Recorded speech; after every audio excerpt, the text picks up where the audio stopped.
Welcome to Conversation with SDA. It's a platform where I talk to everyday people, the subject of money, business, and career.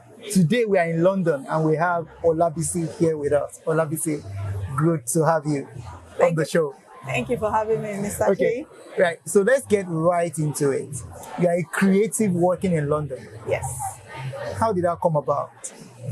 Was that always the plan, or is it something you stumbled into? Thank you for having me, Mr. Sheyi.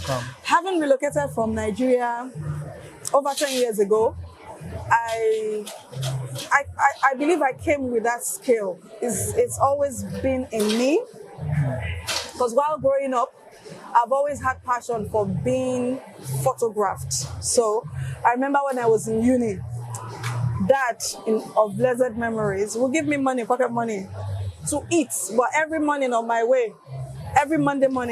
on my way to school, I would stop by for a motion picture. I would rather take a picture than eat. I was very slim then. But I just liked being photographed. I love keeping memories. I think I should say that as well. I love to just flip back and see all those beautiful memories and just crush on myself. Should I say that? And at that point, I didn't even know I was going to hold the camera in the end. I just loved being photographed. So it went on, finished from school, I got a corporate job, and then I had to relocate. But then I still loved being photographed. I started a family, and as the children came, I would always get the phone, take a picture, and he bought a small camera for the family, and then we started using that. So the camera would just sit there doing nothing. Again, I was chasing becoming a professional, getting a corporate job, settling into the UK, raising a family, becoming a project manager, actually.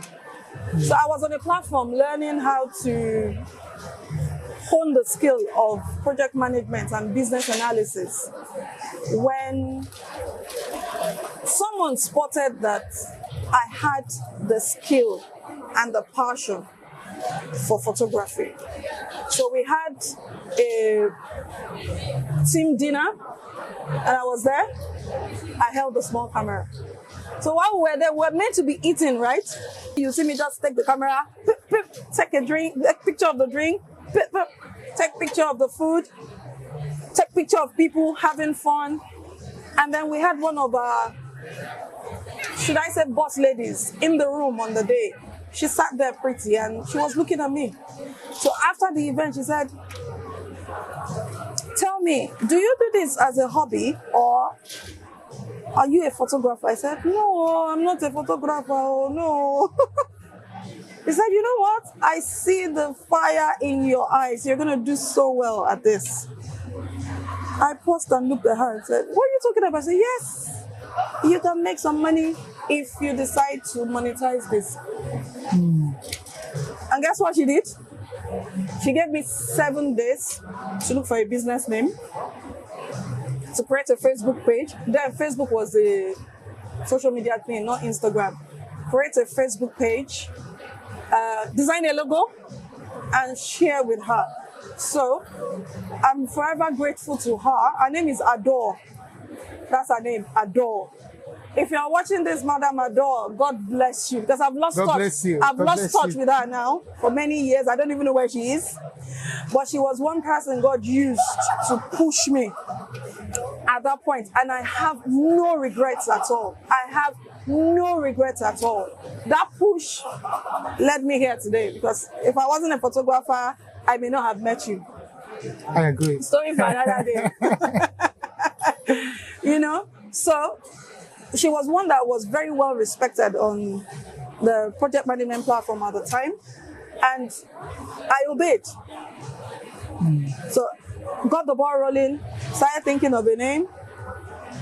To be honest, this was not something I was planning. So it was like working per second to say, "Oh, I need to take this up."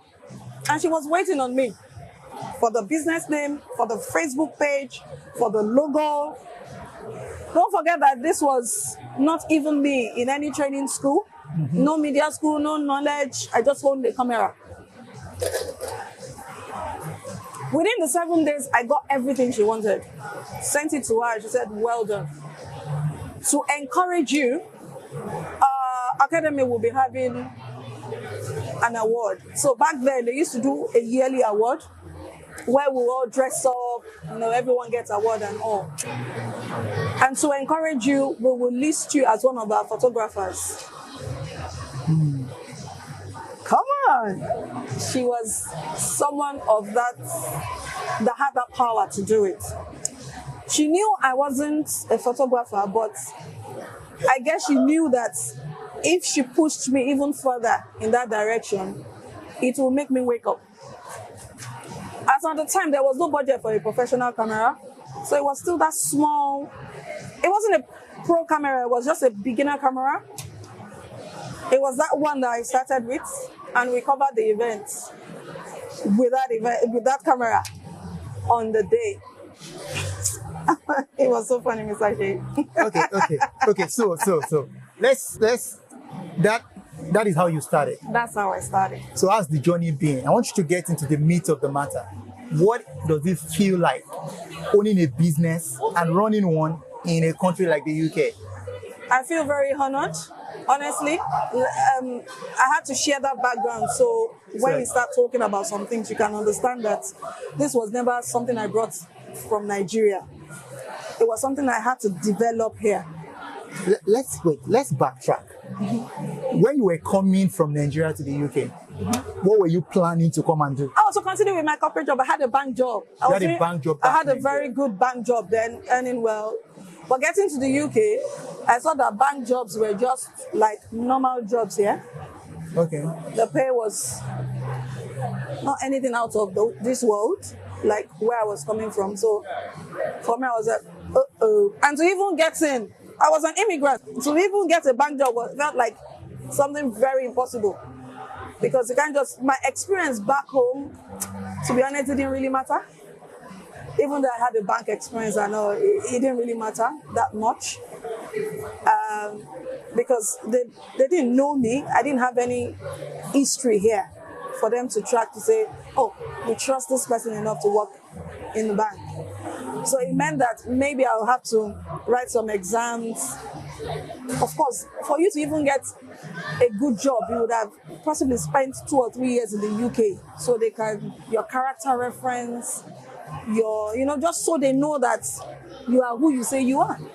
Because coming from Nigeria, they don't know if I was something else.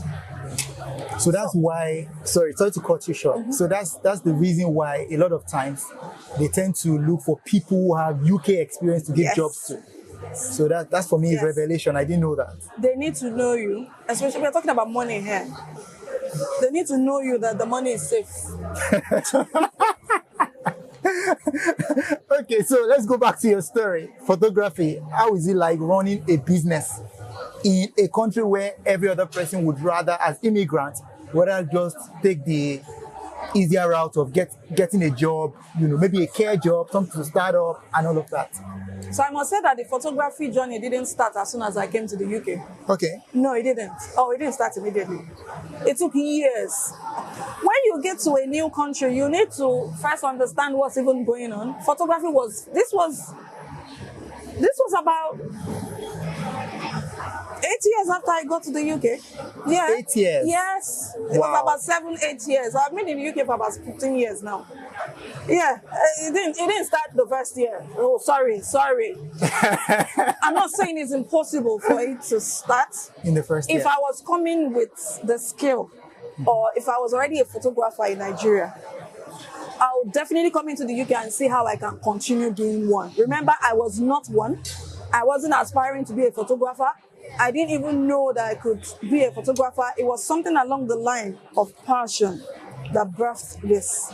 It took a while. I tried everything. I'm not even going to lie. Everything? Tell us some of the things that you tried. So as soon as I got here, I assumed, if I get qualifications in the UK, it will make me stand better chance of getting well-paid jobs. Okay. Yeah, it does. So I started doing, of course, I couldn't go for masters or any of those programs because I came as an highly skilled migrant. I needed to work. Emphasis is work for the government, not school. Not like if you have the money for school, you can't school. No, but then you're even barely struggling to settle. It's not easy settling in a foreign land. It took a while. And then raising a family simultaneously, it was daunting. I'm not even gonna lie. However, one day at a time, taking courses, these were home courses, study online. The UK is very, very good with free courses that you can do, get the qualification, and they are recognized. Yes, they are. So, of course, they've become popular now. Then we had the Coursera. Yes. We had Alice. Was We it have Alice? Alison. We have Alison. So I did some courses on Allison, and the first one I did was Home Learning College. It's called, I'm not sure if they still exist now. It was Home Learning College. I learned I could do courses for free. The only thing I paid for them was the certificate, and I got the ball rolling. I wanted to become an HR expert, so I was tending in that direction. But along the line, it's not my passion. Along the line, I had to get a job that will keep me going. And the weight of having to raise children in the UK was so heavy that I didn't forget my dreams, but the children were priority for me then. They were really young. And first day after getting to the UK, I got pregnant. I got pregnant for my second child, and having to go through that 1 year maternity, it made settling in even longer for me and my family. Of course. Because I couldn't work in the capacity that I should.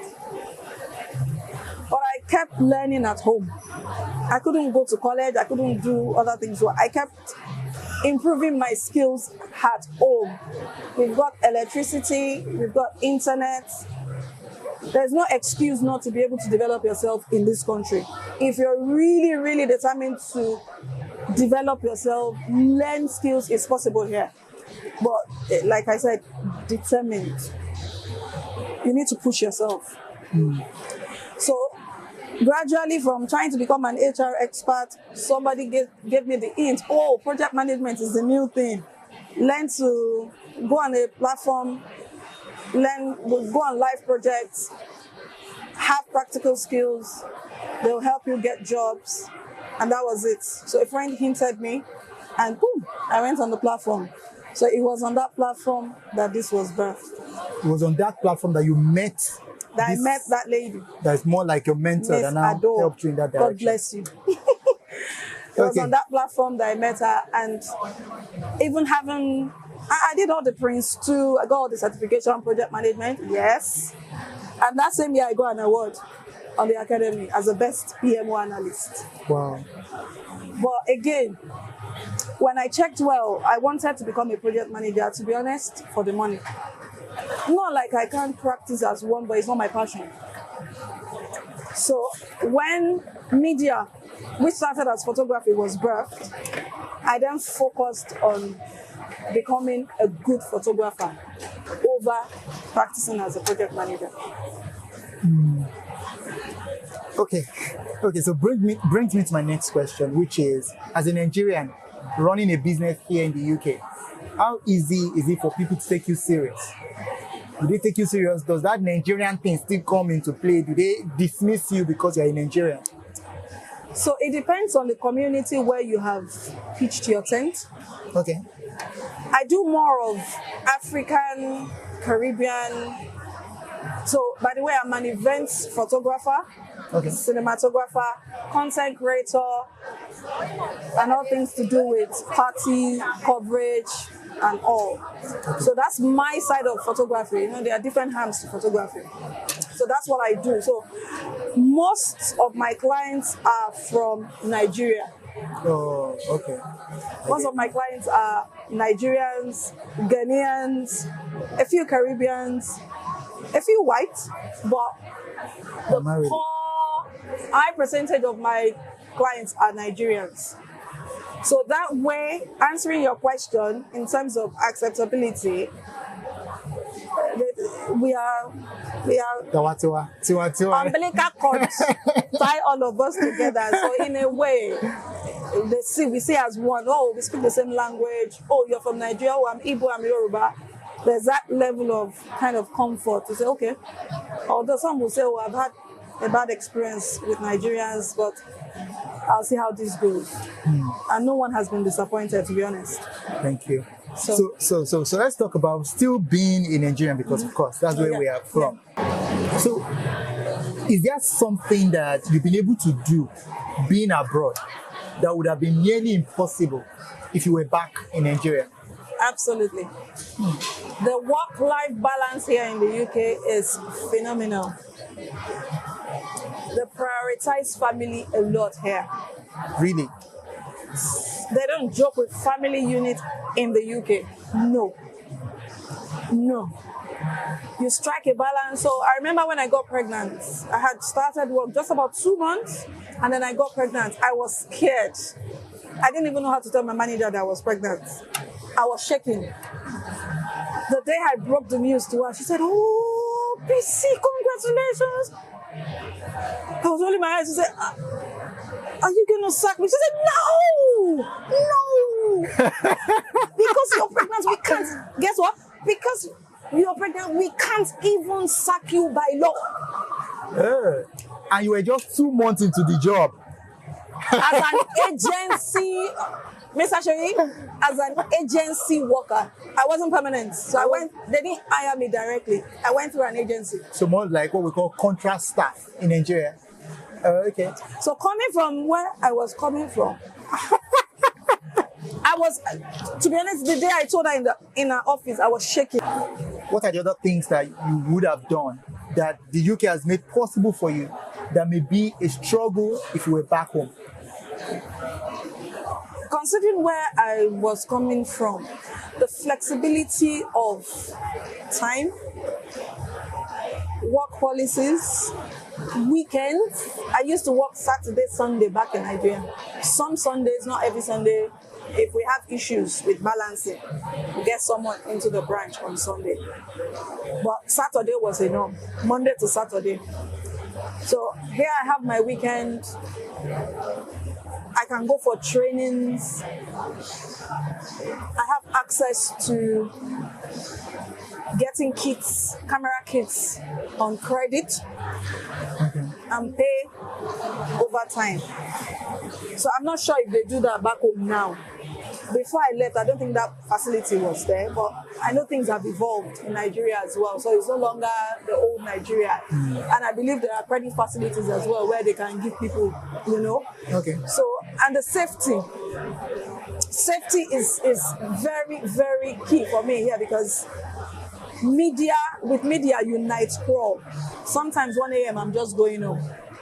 I wouldn't have been able to do that in Nigeria. So it's something that would have slowed me down from taking on some jobs. And if you can't take on the job, then you can't grow. Most of party entertainment, they run till evening, midnight sometimes. So if you can't commit to late nights most of the time, then maybe you're just going to be doing corporate. But how easy is it for you to get corporate? It's not very easy to in break. The UK. It's not very easy to break in, but that's where the money is. In the corporate. Yeah, that's where the money is in the UK. If you can get jobs with the whites, the Oyibos, oh yes, they pay well, they respect your time. If they say 2 hours is 2 hours, they won't extend. They are not entitled, Okay. So, all right. So let me ask this question. It's more reflective, right? So, if the ecosystem back home was good, would you ever consider coming back? You don't want to come back to Nigeria again? No, I really love Nigeria. Yeah? I really, really, really love Nigeria. But when you say ecosystem, are you talking about? I'm not talking about just having the roads to work. Security is very key for me. Security. So do you mean all of that? Or So if everything was working well, as it is working in the that you UK, can feel safe. and you feel safe, I can drive at 2 a.m. without looking at. the truth is, it depends on where you live. Even now, I go out at night Again. where I live, right? So it's not as bad as it was before. Oh, okay. Yeah. So Okay. All right. If the system works, there's light, there's water, there's the basic thing to live well in any environment. Why not? Yes. Not to settle, though, I must say that. It will be to shuttle. So, but the challenge is, or based off what we've seen and heard, a lot of people, a lot of Nigerians, a lot of migrants in the UK, it's more like, are there really opportunities to be wealthy? Not just to live day in, day out, to pay your bills, and you're earning £2,000 and your bill is like 1,800, and before. So are there really opportunities for people to create wealth and be rich, not average life? Have you met some Nigerians in the UK? So tell me, please. Forget all those that come to social media and say, Ilule, all you do is bill. Some Nigerians, but you won't see those ones on social media. No. Some Nigerians have protected their space so much so that you can't easily crack in. But are they doing well? There are Nigerian doctors, medical doctors, general practitioners. When you go to most surgeries now, you will see a Nigerian there. You see a name. So when you go on the website, you see the names of their doctors. Rarely would you not see a Nigerian, one of them being a Nigerian. Most of them are Igbos, the ones in GP. Yorubas as well. But it's just to say, I'm not saying tribe now. Nigerians that are in the UK that are focused. So one thing, boss, one thing is, once you enter any angle that you've come in, whether Gatwick or Heathrow, once you enter this country, you need to know your why and run with it daily. As many people come, it's not all Nigerians that do care jobs. No. Have you met some? So the nature of my job makes me work for families a lot. I do family photo shoots a lot. So I work with families on a private level. Some will say we don't do social media. Not one content should go on. And I respect that. I don't post all content. But I've got some high net worth individual clients that when I enter their homes, I'm like, and they're Nigerians. I'm like, okay. You know the type you enter and you shiver. And I will look back again to say, you know, some homes that you enter that doesn't even have a number. It only has a name. Gated properties in the UK, Nigerians. Okay. So the issue of community, do we have, is for those of you that have stayed here for longer years, is there some form of community? Because I'm aware that the Indians, the Lebanese, all those guys are big on community. Yes, they are. So they have a system for helping new people integrate into the system. Is there anything like that for Nigerians as well? And if there is not, what do you think are the possible reasons why we don't have stuff like that? We have them. We have communities. That's why I said. So when we relocated to the UK, these things take time. It's not a guarantee that as soon as you come here, you will see the community and then you join them and then in the first year and then everything. No, it doesn't work that way, boss. As you know, good things take time to build. But if you daily remember your why, it will daily lead you to where you are meant to be. To lead you to those people. Your why will lead you to where you are meant to be, the people, the opportunities, the information.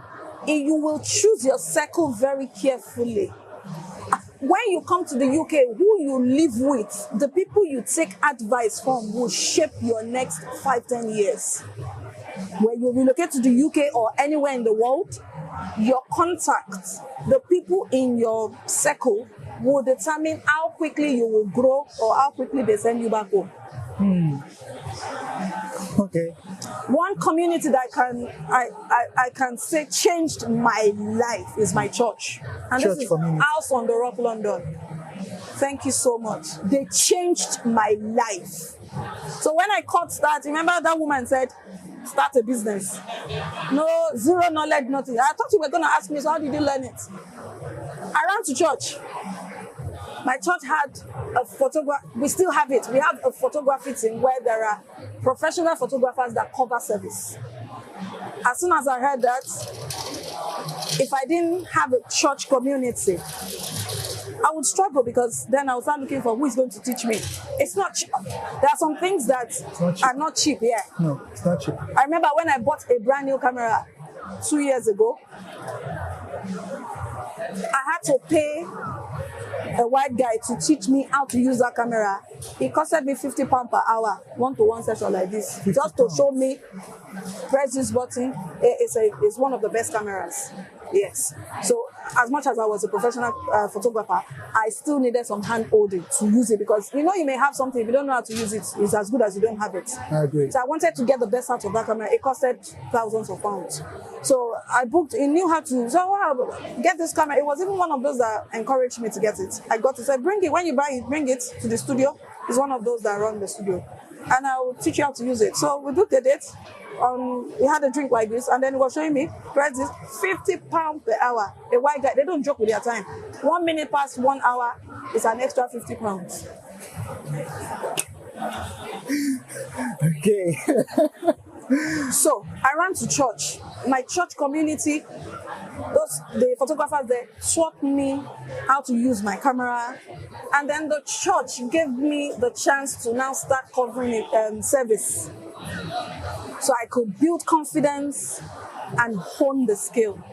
It took a while. Okay, I've never really thought about it that way. Oh, yeah. The church is actually a community that can help people become the best version of themselves in Ask the UK. anybody in the UK that is okay. I don't know about Muslims. What about people that are not Christians? So they need to now look for people they must believe in something. So if you're not a Christian man, I'm from Nigeria, I'm assuming you're a Muslim. Mm-hmm. There are we have Muslim community in the UK that is strong. Once you get to the UK, you need to identify with your belief. They will hold your hands. You need to go there to say, my name is so. I've just relocated to the UK. I want to join you. So don't just go and identify and then they don't see you for 2 months. You need to be active. It doesn't mean you are giving money or anything, bro. Let them see you. If you keep going and you maybe say, I'm struggling, they will take you serious because you are active. They'll take you very serious to say, let's help our brother. Let's introduce him to somebody. What people don't know is the church community in the UK. Oh, strong, go. I need Lati blast this. This needs to go out. It needs to go out. I'm not even gonna lie. I can't be here today. I can't be having this conversation with you without what I have benefited from my church, House on the Rock, London. Our pastor, then with that small camera, I'll take pictures for service. They never looked down on it. Even blurry images, they would post to encourage me. To say, we know it's not perfect, but we want you to thrive at it. And then they will organize workshop to train us to become better. Church. For free. Okay. All right. Let's tie this up. Let me ask this one last question so that I know that UK will respect time. So there is someone that wants to pack his bags. A 25-year-old that wants to pack his bag. Is a creative just like you, and he wants to move to the UK. What would you tell him? First thing that comes to mind is you need to know your why. You know, I keep telling you, your why will keep you in track. This UK has a way of making you forget home. A lot of people have entered the UK and they've forgotten Ileton Fisile. UK has a lot of beautiful things that if you are not careful, you will be distracted. There's so much comfort here. People don't die in churches. They don't go to church like the way we are very religious back home. Why? If they need money, they go to the bank. They don't pray to God. They go to the bank. If they are homeless, they go to the council. We have food bank. Some people, yes, they are not working, but they don't lack food. Food bank, they give food my church gives food to people that need food. So you can't be hungry. At least the basic things are solved. And then government will give you maybe a flat or a room to manage. So you see why people will not be calling on God. On Sunday morning, the road is free because people are home sleeping. They don't believe Sunday morning is for church.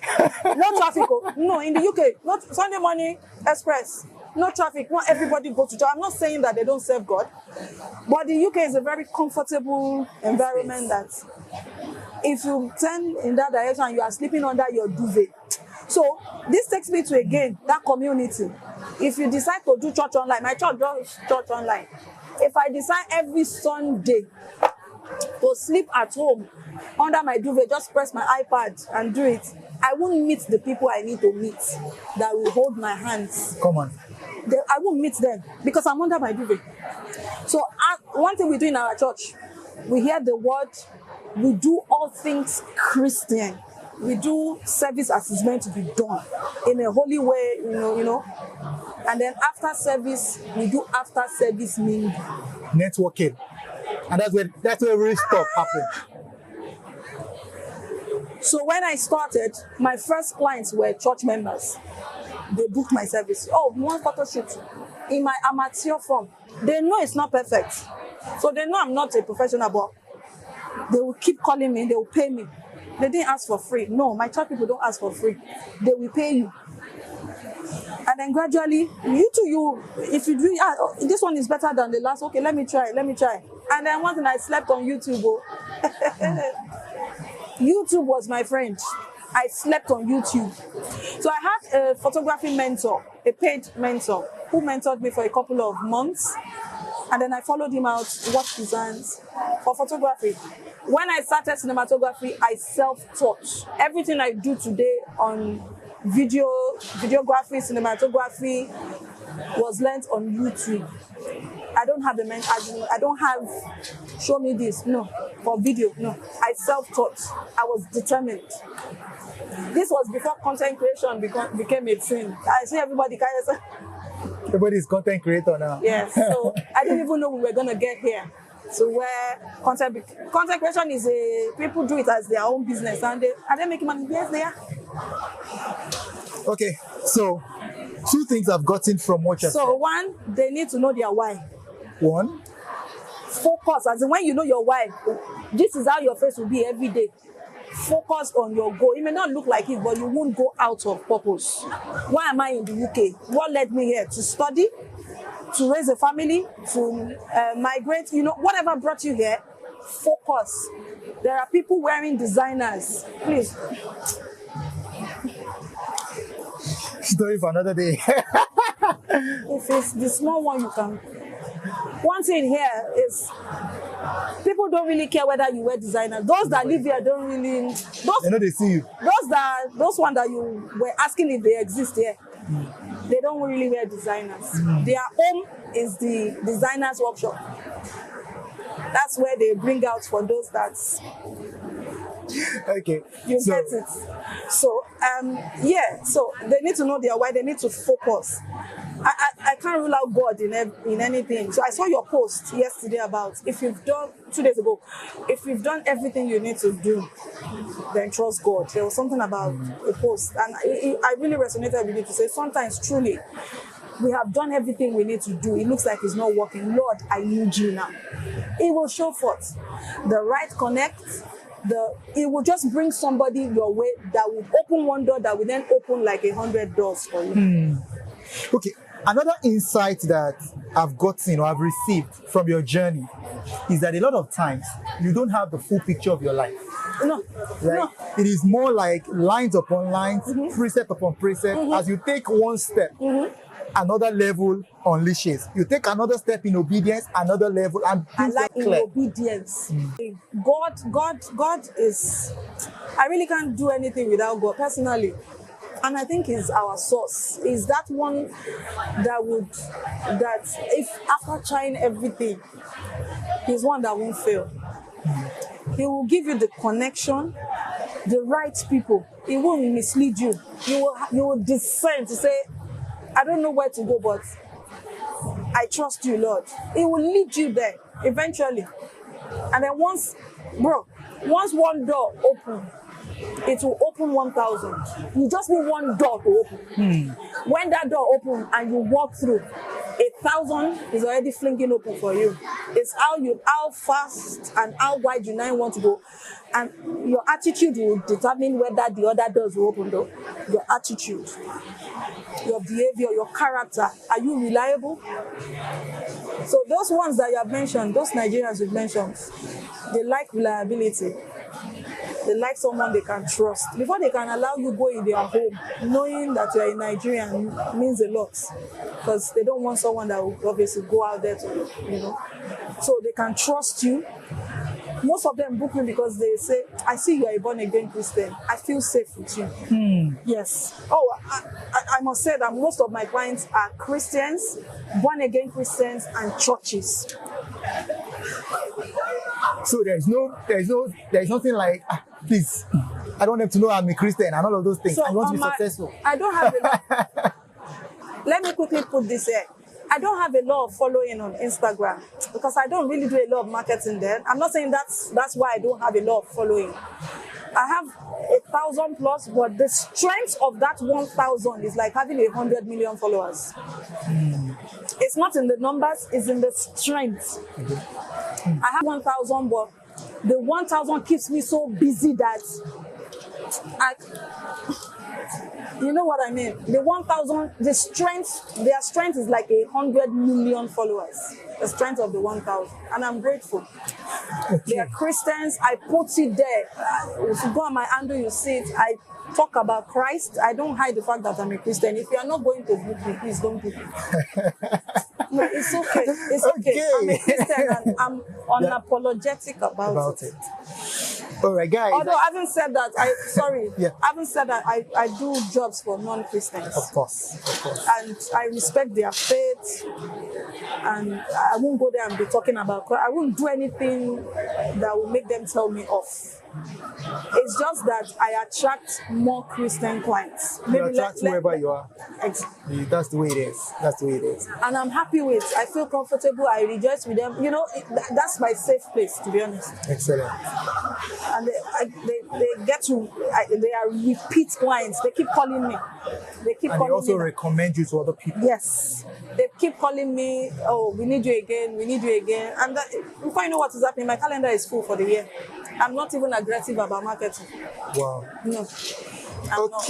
Okay. Thank you so much, Mr. Sheyi, for all you do in ensuring that we get better with money. You don't even know how much I've learned just by following your daily posts. And I must commend this. I don't know how you do daily posts. I don't know how you do it. Thank you. It's a big commitment. Ensuring that we get all of that for free. You see how many people have sent you your handle. Just follow him. Just follow him and learn from even the freebie. Your life will change. And the fact that you put some scripture reference into your teaching means that there's a source and it is genuine. Thank you so much. I think we've done so much already. So guys, I don't even know what to say. Thank you for staying tuned and watch out for the next edition of Conversations with SDA. Bye for now.